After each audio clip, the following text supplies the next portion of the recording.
Maliit lamang ang palengke dito sa Scone, ngunit puno ito ng mga tao. Dito tumitigil ang mga bus upang kumain o kaya ay mamili ng mga pasalubong.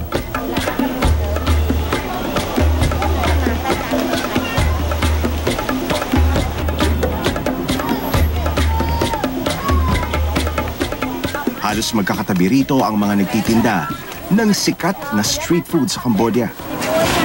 Ang tawag dito sa lugar na ito ay Scone Market dito sa Cambodia. Ngayon, dito raw sa palengking ito, makakabili ka ng iba't ibang klase ng mga pagkain na kakaiba. Tinatawag na exotic food. Tulad nito, may mga cockroach, may mga bugs. Tapos may nakikita ako ditong iba't ibang mga ibon. Pero itong pinakasikat dito Ang tawag dito, black spider. Sabi nga ng magazine na ito, must try yung mga ganitong klase ng pagkain. Itong black spider daw ang isa sa pinaka magandang source ng protein.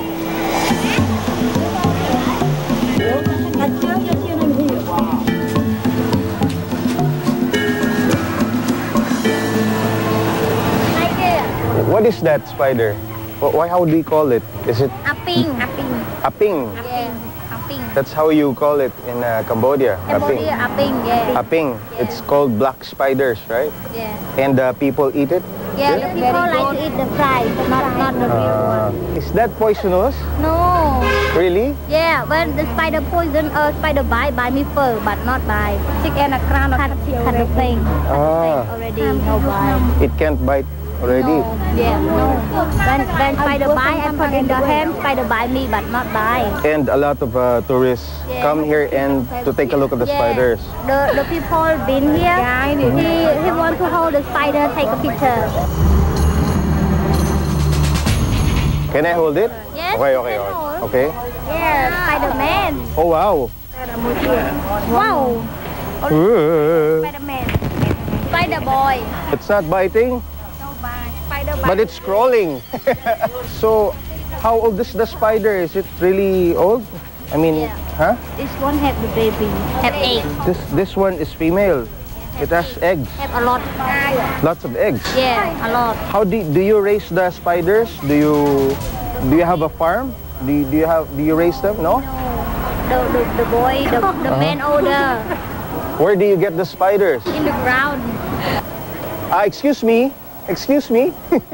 Can you get the spiders? Ganito yung mga klase ng gagamba na niluluto at kinakain. Lalo na ng mga turista, dinadayo ito ng mga turista. At yung mga ganito, nagpapa-picture din sila. Mabilis siya.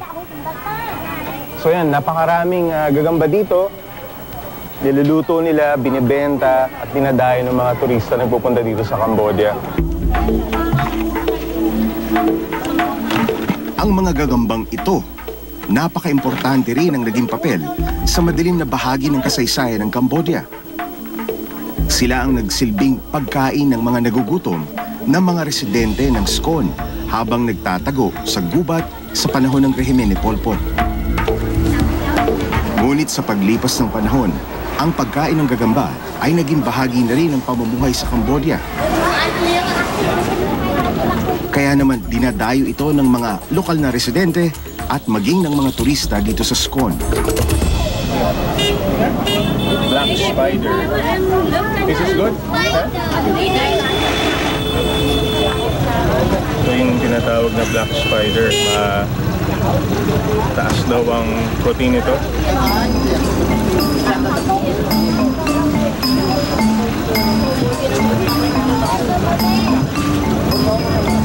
Malutong.